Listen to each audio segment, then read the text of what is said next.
कटबो समाजाची माहिती भाग 9. मी बीटी मोरे प्रश्न विचार. तर पहिला प्रश्न आहे, तर शिक्षणामध्ये समाजाची प्रगती कशी आहे? सध्याची स्थिती चांगली आहे.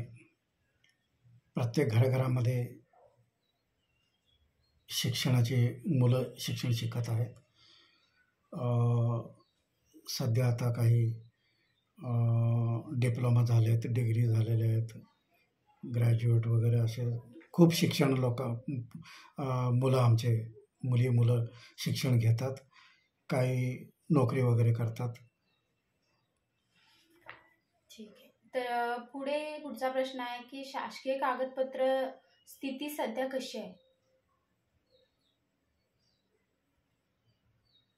शासकीय कागदपत्रामध्ये आमच्या समाजाला ही भटक्या विमुक्त जाती जमाती मध्ये विमुक्त भटके मध्ये समाविष्ट असल्यामुळं 6 नंबरला कटबो म्हणून जी जात आहे, विमुक्त जाती म्हणून गणली गेलेली आहे. आमचा समाज हा इंग्रजांच्या उपद्रव्यामुळं सदर आपलं घरदार सगळं सोडून जेव्हा पळून गेले किंवा अजूनपर्यंत भटकण्याचा प्रयत्न करतात, त्यांचा जन्म कुठं होतो आणि कुठं शिक्षण केलेले आहेत याचं सदर सरकारला जेव्हापासून सगळ्यांनाच स्थिती भटक्या विमुक्तांची सगळ्या समाजाची माहिती आहे. आमचाच नव्हे, सगळ्या समाज येतात त्याच्यामध्ये. सगळ्या भटक्या विमुक्त जाती जमाती यांची ही एक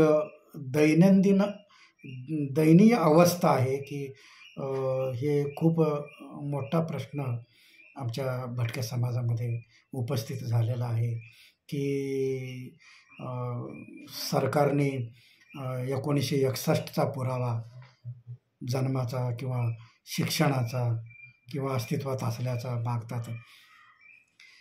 आमचा समाज भटकते असल्यामुळे 1961चा पुरावा हे कुणी देऊ शकत नाही. आणि ब्रिटिश काळात जेव्हा सळो की पळो ज्यांना केले आणि जे गाव धरून राहिले त्यांचाच 1961चा पुरावा मिळतो. अन्यथा इतर जे काही समाज बांधव आहेत त्यांचा 1961चा पुरावा हा मिळतच नाही आहे. की अजूनही या समाजाला जातीचा दाखला मिळत नाही आहे. जातीचा दाखला मिळत नसल्यामुळं समाजाचे इतर कुठल्याही योजनेचा किंवा शिक्षणाचा लाभ घेता येत नाही आहे. हे शासनांना आमच्या हिंदू कटबो समाज व भटक्या जाती जमाती कल्याणकारी संघ, मी अध्यक्ष बीटी मोरे, मी शासन दरबारी इतर समाजाबरोबर आमच्या भटक्या विमुक्ताच्या समाजाबरोबर खूप ठिकाणी मी फिरून या गोष्टीचा मागणी केलेली आहे की 1961चा पुरावा रद्द व्हावा म्हणून. की आज तगायत आणि कुठलाही त्याचा विचार झालेला नाही आहे. आणि आपल्या ह्या मुलांना मोठं स्कॉलरशिप म्हणा किंवा अन्य काही परदेशामध्ये शिक्षण घेणं म्हणा किंवा अन्य काही म्हणा असा लाभ घेता येत नाही आहे. हे फार शोकांतिका आमच्या समाजात निर्माण करून ठेवलेले आहे या सरकारने. बोला. तर पुढचा प्रश्न आहे, आता सध्या या समाजातील व्यक्ती कुठला व्यवसाय करतात? आता या समाजाचं जे लोक आहेत, काही शेती करतात, काही शेळ्या पालन, काही गुरं पालन दुग्ध व्यवसाय करतात, काही गुरांचा व्यापार करतात, काही शेळ्यांचा व्यापार करतात, काही मासेमारी करतात आणि काही सरकार नोकरी आहे ते करतात, काही बांधकाम क्षेत्रामध्ये बिल्डिंग क्षेत्रात बांधकाम क्षेत्रात मजूर काम करतात. असे अनेक प्रकारचे आता आपल्या समाजात लोक वेगळ्या वेगळ्या क्षेत्रामध्ये आपला उदरनिर्वाह करण्याकरता कामधंदा करतात. काही भटकत आहेत अजून की मोठे मोठे शिक्षण घेऊन सुद्धा त्यांना नोकऱ्या वगैरे काही नसल्यामुळं किंवा बिझनेस करायला भांडवल नसल्यामुळं काही समाज बांधव मजूर म्हणून कामाला जातात, असं पण काही ठिकाणी आहे. तर पुढचा प्रश्न आहे की या समाजासाठी सरकारने काही विशेष योजना वगैरे तयार केली आहे का? योजना तरी भरपूर आहेत, सरकारी योजना तरी भरपूर आहेत. आणि ह्या जाच्या काठीमुळं किंवा जातीच्या दाखल्यामुळं किंवा अन्य काही गोष्टीमुळं त्याचा लाभ घेता येत नाही. चुकून कुठंतरी मला वाटतं 1,00,000-2,00,000तून एखादा कुठंतरी लाभदायक असेल, पण आपल्या समाजामध्ये कुणी असं सरकारी लाभ घेतलेला अजूनपर्यंत असं नाहीच आहे. कोणी 1% कुठंतरी असेल. तर पुढचा प्रश्न आहे की आपल्या समाजासाठी सरकारने अजून काही विशेष योजना तयार करावी असे समाजाचे मत आहे काय?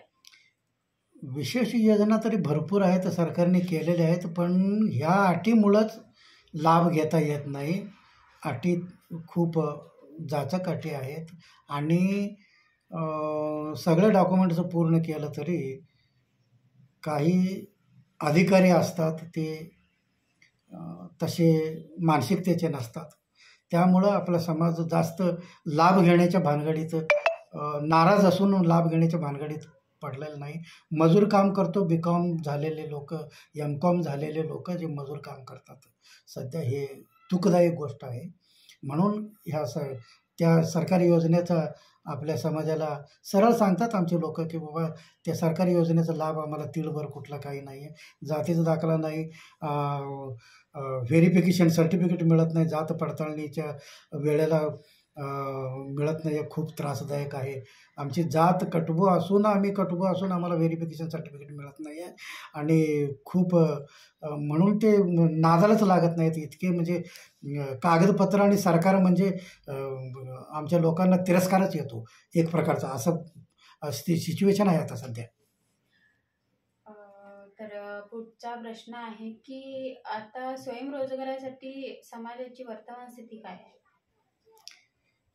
स्वयंरोजगार स्वतः करतात, पण शासकीय योजनांच्या अंतर्गत कुठलाही आमचा समाज अजूनपर्यंत लाभ घेतलेला नाही आहे. याच्यामुळंच हे कारण आहे बस. मी स्वतः जातीच्या दाखण्यासाठी स्वतः आमच्या समाजाच्यासाठी मी खूप आजपर्यंत प्रयत्न केलेले आहेत, पण काही अधिकारी कुठंतरी नियमावर बोट ठेवतात आणि त्या ठिकाणी निष्फळ होतं सगळं, काही त्याला अर्थ राहिलेला नाही आहे. ह्या माध्यमातून मी असं बोलू इच्छितो की शासनाने या गोष्टीचा विचार करावा. जो 1961चा पुरावा आहे किंवा नॉन क्रिमिनल आहे की एकमेकात गुंडाळतात. आता 61चा पुरावा काढला की काही गोष्टी शिथिल करतात आणि काही नॉन क्रिमिनल कुठंतरी अडकून ठेवतात.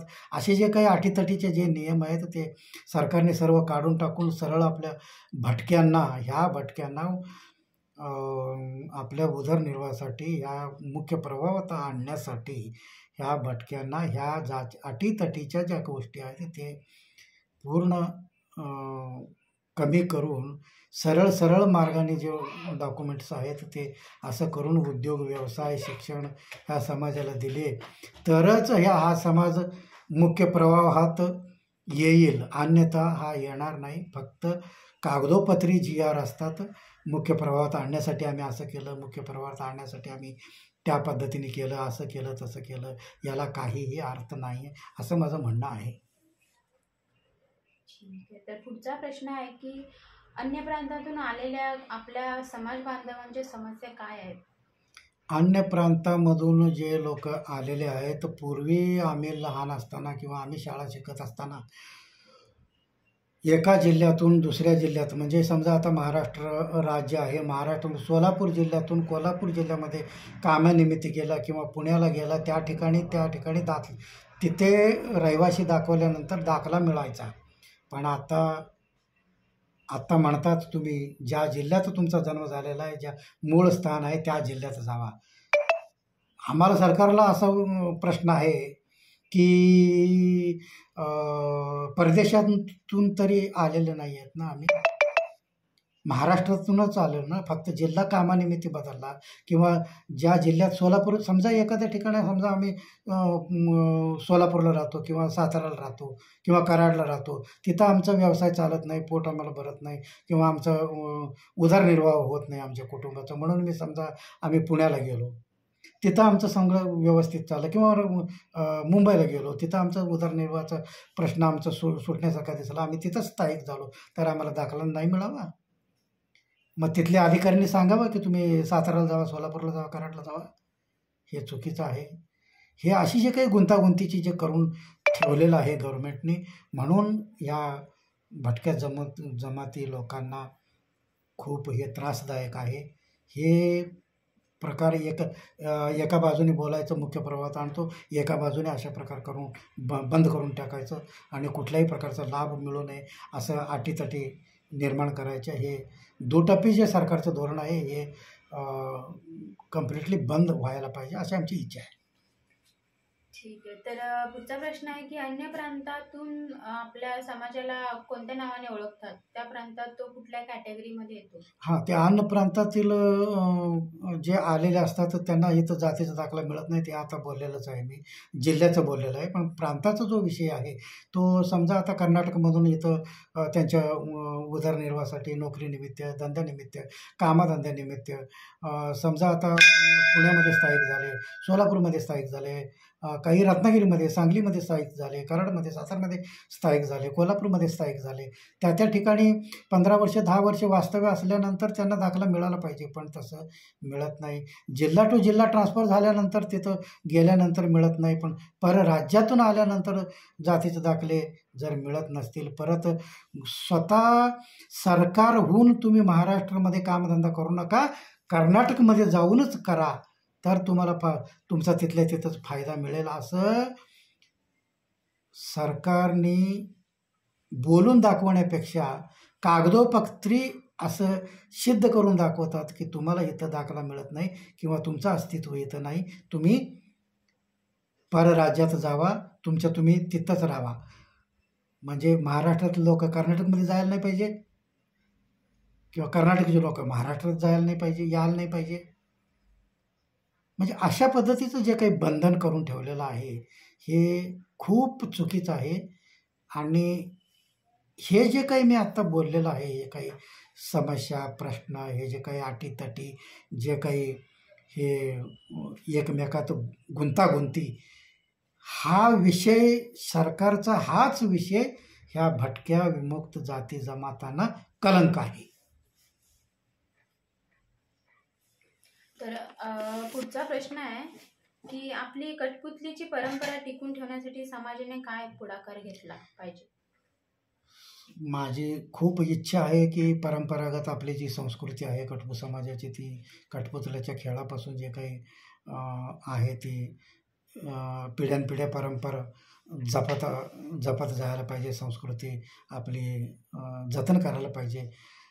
तर महाराष्ट्रामध्ये तसं विषय नाही झालेला, पण आत्ताची पिढी त्याला महत्त्व देत नाही आहे. आणि हा जो प्रकार आहे तो कर्नाटकमध्ये काही कुटुंबामध्ये जतन करून पिढ्यानपिढ्या चाललेल्या आहेत. त्रेतायुग, द्वापारयुग, कलियुगमध्ये सुद्धा अशा पद्धतीचं चाललेलं आहे. तर ते आमचेच बांधव आहेत, समाज बांधव आहेत, ते त्या ठिकाणी आवडीने जतन करायला लागलेले आहेत. तर माझा शेवटचा प्रश्न आहे की आता ह्या समाजापुढील आव्हाने व समस्या काय काय आहेत? हेच आता जे सांगितलेलं आहे, हेच समस्या. आता जे काही शासनाने हे जे काही गुंतागुंतीचे नियम कायदे करून ठेवलेले आहेत, त्यामुळं सर्व समस्या सगळ्या समाजाच्या ह्याच ठिकाणी येऊन अडकतात, ह्याच ठिकाणी येतात. शासनाने ह्याचा निवारण करतील असं मला वाटत नाही, पण ते आम्ही विनंती करतो की करावे, बस.